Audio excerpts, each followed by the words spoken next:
Good day, everyone. I am Queenie Grace Gumilid, and I am going to discuss what attachment theory is by John Bowlby. Imagine you're a little kid in a room full of strangers, and suddenly your parents leave. What would you do? Maybe you'd cry, look for them, or feel scared until they come back. Why do we react like that? And as we grow up, why do we still look for people who make us feel safe and secure for? This is what attachment theory is about. It explains why we create strong bonds with certain people throughout our lives, like with a parent, friends, or romantic partner. Why does it matter? Because attachment theory helps us understand why we behave and make the choices we do in relationships. Once you learn it, you'll start noticing its effect everywhere, from your friends to your family. Now, let's look into how this theory helps explain why we feel so connected to the people who make us feel loved and secure. What is attachment theory? It is a model of human development focused on the caregiver's role in providing safety and security. This idea is about how people grow and develop, focusing on how important it is for caregivers, like parents, to make children feel safe and secure. It says that when caregivers provide a sense of safety, it helps children grow in a healthy way, both emotionally and mentally. Who is John Bowlby? John Bowlby was born on February 26, 1907 in London, England. He was the second of the four children in a well-to-do family. His father was a doctor and his mother was a socially active woman. Bowlby's early life was marked by emotional distance from his mother, which influenced his later theories on attachment. Bowlby attended University College London, where he initially studied psychology and later trained in psychoanalysis. His exposure to psychoanalysis, particularly through Melanie Klein's work, helped shape his understanding of child development. He also studied anthropology, which contributed to his later integration of biological perspective in psychology. After completing his training in psychoanalyst, Bowlby worked with emotionally disturbed children. His experiences during World War II, particularly observing children in care homes and institutions, fueled his interest in the impact of separation and loss on child development. In the late 1940s, Bowlby began developing his attachment theory, positing that a strong emotional bond with a primary caregiver is crucial for healthy development. He emphasizes that this bond is not just a product of feeding but is essential for survival. Bowlby published three influential volumes. Volume 1, Attachment, in 1969, explored the nature of attachment bond. Volume 2, Separation, in 1972, examines the consequences of separation on child development. Volume 3, Loss, in 1980, discussed grief and the process of mourning. Bowlby passed away on September 2, 1990, leaving a profound legacy. His work has inspired further research and practical applications, particularly by scholars such as Mary Main and Peter Fonagy. Attachment theory continues to be a critical framework for understanding emotional and psychological development across the lifespan. John Bowlby's life and work revolutionized our understanding of child development and the significance of emotional bond. His emphasis on attachment as a key component of psychological health has shaped fields ranging from psychology to education and social work, ensuring that these theories remain relevant today. Assalamualaikum warahmatullahi ta'ala wabarakatuh. I am Ayesha Ashlia Pasagilimba. So now we will be discussing the historical context of attachment theory. Attachment theory was developed by a British psychiatrist named John Bowlby in the 1950s.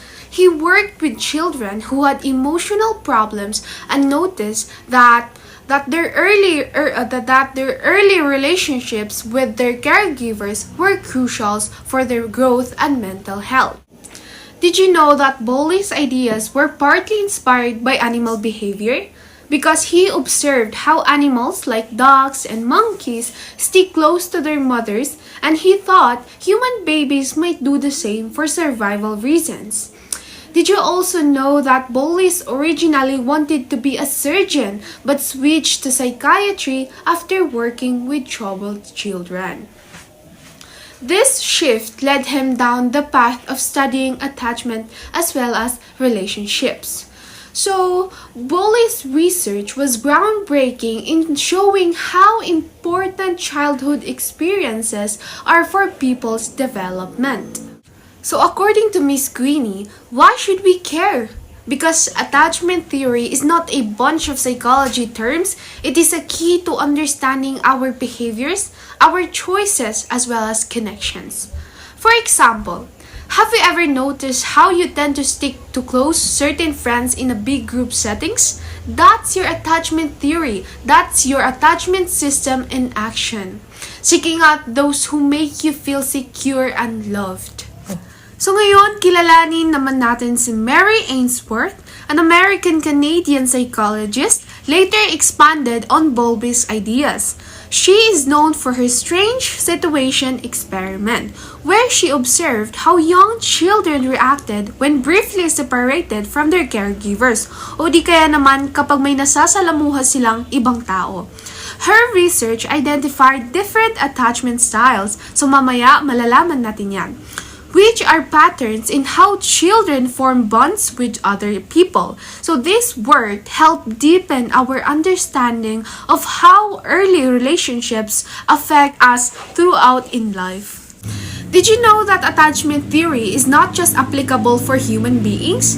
It's also applicable for animals or some certain things. So I have here 3 examples. Number 1, for instance, if you are in a relationship, you may notice that being around your partner or texting them often helps you feel calm and focused, especially during stressful times. Another example is when a student is craving comfort foods during exams. So it is a psychological way to feel nurtured, just like reaching out to an attachment figure for reassurance. So another example is that maraming taong mahilig magkaroon ng pets or plants to care for. So did you know that pets especially can become little attachment figures, offering a sense of compassion and routine? So now let us explore more on how this theory helps us understand the powerful pull we feel toward those who make us feel secure and loved. What we have in childhood often shows up in adult romantic relationship. Good morning, everyone. Now we will discuss about the application to understanding human behavior. Attachment theory by John Bowlby suggests that a child relationship with their caregiver is crucial for their emotional, social, and cognitive development. It identifies 4 primary attachment styles that shape how individuals behave in relationships. So the first one is secure attachment.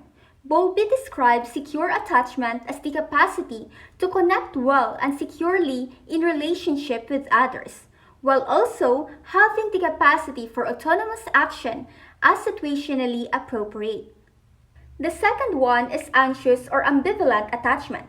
Relationships are characterized by a concern that others will not reciprocate one's desire for intimacy.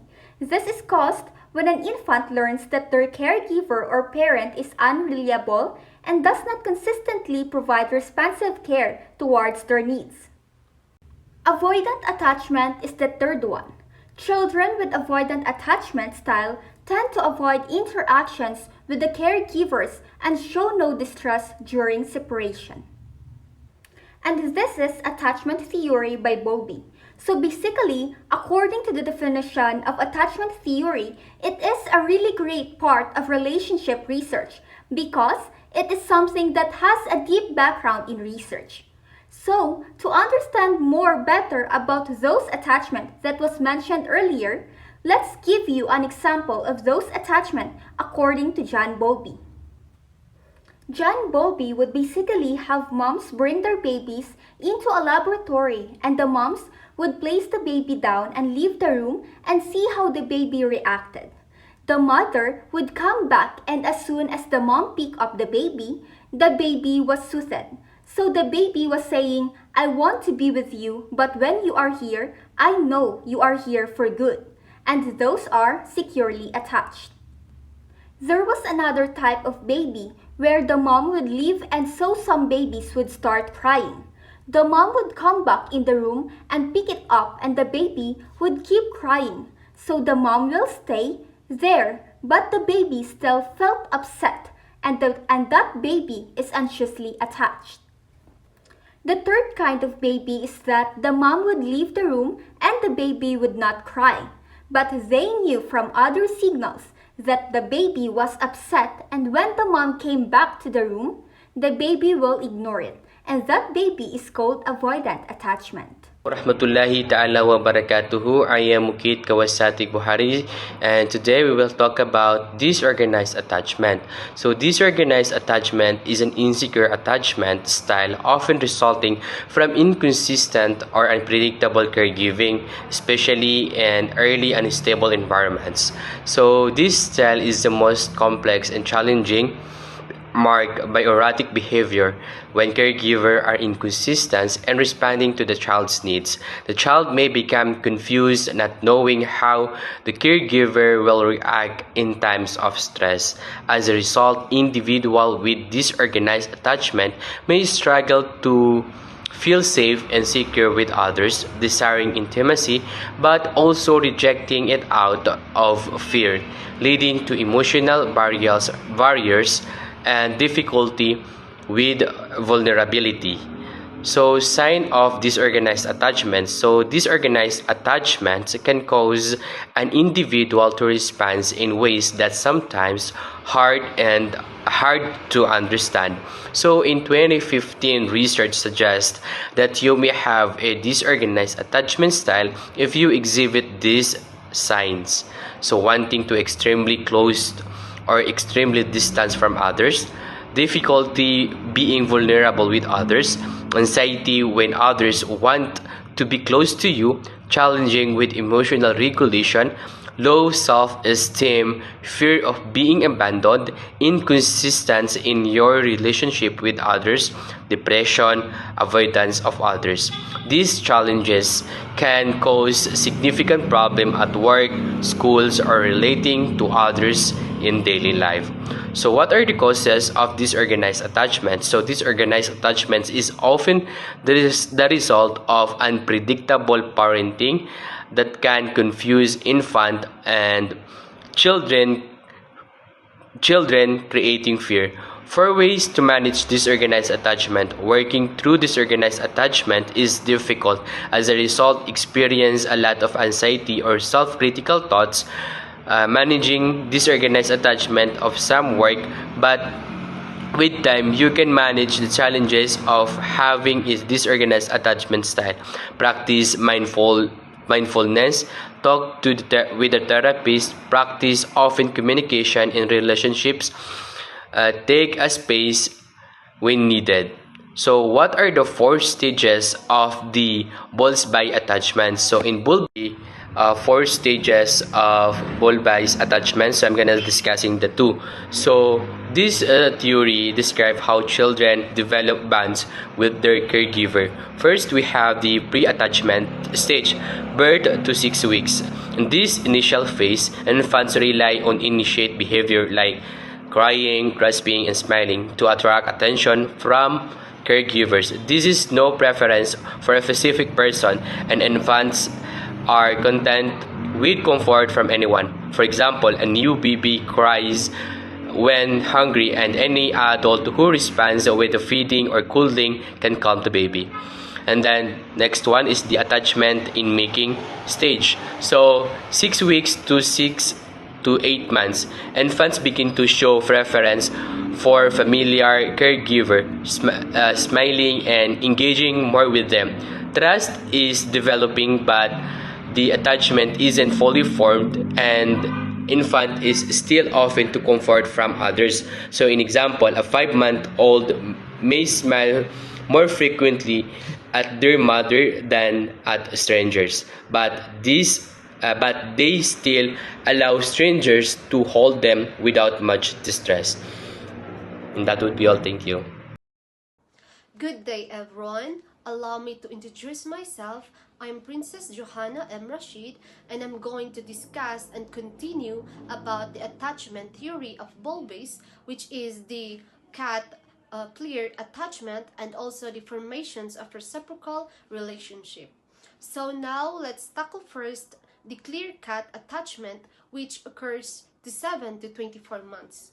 So this stage is the child develops a specific attachment to primary caregivers, usually the parents. So this means that the child show a preference for this individual and also exhibit the distress when separated from the caregivers or from the usually the parents. So somehow the child experiences anxiety and distress when separated from their caregivers or their usually the parents, and also this can manifest as a crying or clinging of their behavior and aim reuniting with the caregivers.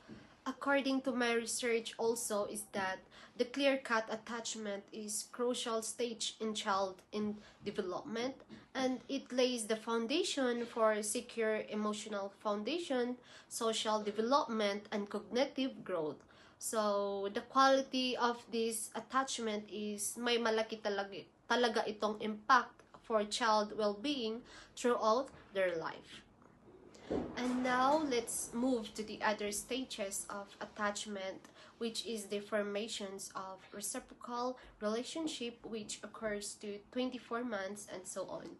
So this is where the child's understanding of the world and the relationship. So there are characteristics. So one of the characteristics is language development. As language skills develop, the child gains the ability to express their needs and emotions more clearly. So the formations of reciprocal relationship, which relationship is crucial stage on child's development, and it builds up to the foundations of early attachment and allowing the child to develop more complex under of the relationship and their place in this world. And that's all for stages of attachment theory of Bowlby, and thank you for listening. Attachment theory provides a framework for understanding how early relationships with primary caregivers influence our interaction with much larger social systems, such as family, community, and society. So, in attachment theory, it gives us understanding kung paano yung mga early relationships natin with our primary caregivers shape how we interact with much larger social systems, like our family, the community we live in, and the society as a whole. So, essentially, kung paano tayo nalagaan, how we are cared for, or heard, can affect how we can relate or connect with people throughout our lives. So, it is important to have a secure attachment or strong bond with our primary caregivers because it sets the stage for our future relationships. So, now we move on to the family dynamics or family. The quality of attachment with primary caregivers sets the stage for future relationship within the family. So, the way we bond with our primary caregivers, like our parents or kung paano nila tayo nalagaan, shape how we interact with other family members. So, if we have strong and secure attachment, it usually means na mayroong positive interaction with the family and emotional support. But if the bond or our relationship is weak or insecure, it usually leads to conflict and emotional struggle. The next one is community. Individuals with secure attachments are generally more confident and socially competent, enabling them to engage more effectively within their communities. So, yung mga tao may secure attachment, they are generally more confident and better at social relationships. So, this helps them engage more effectively within their community, and they are likely to build healthy relationship and participate in community activities. They can make a positive contribution to social networks. Now we move on to the new society. So, yung mga taong may strong and secure attachment from relationships tend to have better mental health and social skills, which helps them take more on a productive and fulfilling roles, which helps contribute to the society. So, they are better at handling social norms and expectation, which helps keeps the society stable and cohesive. So now let's move to the influence of external factors. We already know that this attachment theory explains how children form emotional bonds with their parents. These bonds can influence their future relationships and their emotional well-being. So we have here three external factors na nakaka-influence sa bata na ma-formed ang attachment nila. So this is the socio-economic status, cultural influences, and social norms. So first is the socio-economic status. So this refers sa kung ano ang standing ng isang family in terms of their social or financial status na nakaka-influence sa bata. So, ang family na merong higher economic status, usually meron silang maraming pera, mga resources, and also stable din. So, dahil dito sa qualities na meron sila, they can provide a better living conditions, healthcare, and even education to their children, which can lead to secure attachment. So, in contrast na yung family na may low socio-economic status may face economic hardships such as unemployment, low income, or even having a problem. So, dahil dito na marami nang aalalahanin ng isang parents, pwedeng stress din sila sa kakaisip sa mga bagay-bagay at wala ng oras sa kanilang anak. So, the children will not feel secure and understood. So, it will result to an insecure attachment. So, number 2 is the cultural influence. Ang culture is merong napakalaking papel sa kung paano pinapalaki ng isang magulang ang kanyang mga anak. Different cultures have different beliefs and values about kung ano ang considered na pagiging mabuting magulang. Ang ibang culture na importante sa kanila ang family and ang closeness ng family nila, which can encourage the parents to be more nurturing and involved in their children's lives. For example, is tayong mga Pinoy. So, we consider family as very important na may mga magulang pa nga na natutulog sa isang kwarto kasama ang mga anak nila. So, yung iba pa nga is pinapalaki, marami na tayo doon, pinapalaki yung anak nila hanggang sa paglaki nito. So, itong practices na ito na it can create a sense of security and belonging in children na it will lead to a secure attachment. In contrast naman na merong mga cultures na they value independence and self-reliance. Like sa United States, where mas ini-encourage nila ang mga anak nila na matulog sa isang kwarto na mag-isa lang sila kahit bata pa ito. So yes, it will promote an independence, but it can also reduce the amount of physical closeness and emotional support that children receive, which could influence attachment differently. So we have here number 3, the social norms. So these are the shared expectations about how people should behave. So itong norms na ito na it can influence how parents raise their children. Sa isang societies na ang emotional expression at close relationships is mahalaga or they valued it na ang parent na to be more likely to be openly or they can freely express their emotional support, which can promote a secure attachment then. While sa mga societies na mas pinapalagan ang self-restraint, which is a sign of strength ito sa kanila, na pwedeng hindi ipakita ng isang magulang ang emotion nito sa kanilang mga anak. So, a children growing up in such an environment may feel less comfortable expressing their feelings or seeking emotional support from their parents. So, this will lead to insecure attachment. So, all in all, na understanding these three external factors na it helps explain why attachment relationships can vary widely across different families and societies. As the social workers assist their clients, the attachment theory is applied to understand the relationships, emotional needs, and the behavior of clients, especially those facing in challenges of secure and healthy attachments. In addition, it offers a framework for social work to understand how past relationships affect the current behavior, guiding effective intervention and support strategies. John Bowlby first introduced this idea, and Mary Ainsworth later developed it further. The theory focuses on the connection between children and their caregivers. How caregivers respond to a child's needs can create different types of attachment, namely secure attachment, disorganized attachment, avoidant attachment, and the insecure attachment. When children feel safe and loved, they develop a secure attachment.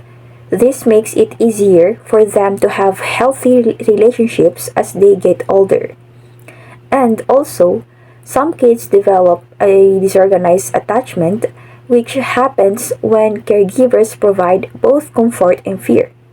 Lastly, children with insecure attachment often face neglect or inconsistent care. The quality of caregiving is crucial for forming these attachments. There are also internal and external factors that affect caregiving quality. Attachment theory is particularly important in social work. By recognizing the effects of early attachment, social workers can better support their clients. In social work also, the goal is to accept people as they are and help them deal with their challenges. And by understanding their backgrounds, social workers can help individuals achieve their goals and improve their lives. And now, let's move on to the strengths and limitations of this theory. Now let's discuss the strengths of attachment theory by John Bowlby.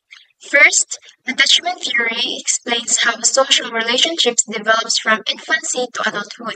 It means that if this caregiver or the one taking care of the child is responsive to the needs of the child, it will develop secure attachment, a sense of trust, resilience, confident, and capable to socialize as they grow. While unresponsive or longer response may develop anxious, disorganized, or avoidance that will lead to relational challenges in adulthood. Second, attachment theory predicts future interaction and relationships using early attachment patterns. It predicts using early attachment patterns on how we human handle and interact with our peers or coping with things around us. For instance, children with secure attachment are more likely to have a successful, stable relationships in adulthood. They deal relationship with confident and better at managing with stressors. In contrast with secure attachment, it will lead to relationship avoidance or disorganized. There is dependency and difficulties in establishing intimacy. The third one is it suggests that attachment behaviors are biologically programmed for survival. This means that attachment behaviors are built into us from birth to help us survive. They are part of human nature. For example, babies cry, cling, or reach out to their caregiver to stay close. These actions help babies stay safe and get their needs met by their caregivers. And then lastly, it highlights the impact of early relationships on later development. The first few years of our life is crucial as the bond formed during this time shapes or develops our behavior later in life. This means that the bond formed in early life is critical for attachment formation. For example, if a strong loving bond is formed when an individual is a baby, the child is more likely to grow up well and have good relationships with others. On the other hand, if a child does not form a good attachment during this time, it might affect their development later in life. For example, a child who suppresses his feelings due to a strict uncle discouraging the expression of emotions may avoid showing his feelings towards others. Later in life, he might continue this strategy, leading to problems in forming relationships. Overall, the theory emphasizes that the bond formed in early life significantly shapes our behavior. If a child forms a good attachment, they are likely to grow up well and form healthy relationships with others. However, If a child does not form a good attachment during this time, it may affect their development later in life, such as having trouble trusting others or forming close relationships. While Bowlby's attachment theory provides a valuable framework for understanding early relationships and the strengths of the theory itself, it is also essential to acknowledge its limitations. Firstly, the stressful situation criticism of attachment theory's limitation notes that the model was based on a child's reaction in momentary, stressful situations and does not provide any insight into how children and parents interact in non-stressful situations. The theory primarily focuses on early childhood attachment, potentially overlooking the importance of attachment relationships that develop later in life, such as those between peers, romantic partners, and close friends. Next is the mother was viewed as the automatic primary attachment figure in early model when the father's separate sibling or grandparent, aunt or uncle may be the person that the child connects most strongly with. The theory only primarily emphasizes the mother-child bond, potentially downplaying the significant role of other caregivers like fathers, grandparents, and other significant adults in a child's life. Another is Bowlby's idea of monotropy. The notion that infants form one primary attachment has been challenged. Studies have shown that children can form multiple significant attachments. His idea of monotropy overemphasizes the importance of a single primary attachment figure, while neglecting the significance of multiple attachments that infants form with various caregivers. And lastly, the theory has been criticized for not accounting for cultural differences in child-rearing practices. Attachment behaviors can vary significantly across different cultures. Its cultural perspective is limited, primarily focusing on Western individualistic cultures. This criticism stems from the observation that attachment behaviors and expressions can vary significantly across different cultures. Cultural differences in how attachment is conceptualized and expressed are frequently ignored by the attachment theory.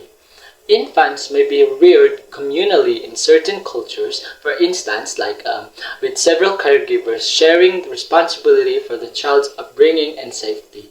The primary caregiver to infant dyad is frequently emphasized in the Western nuclear family model, which stands in contrast.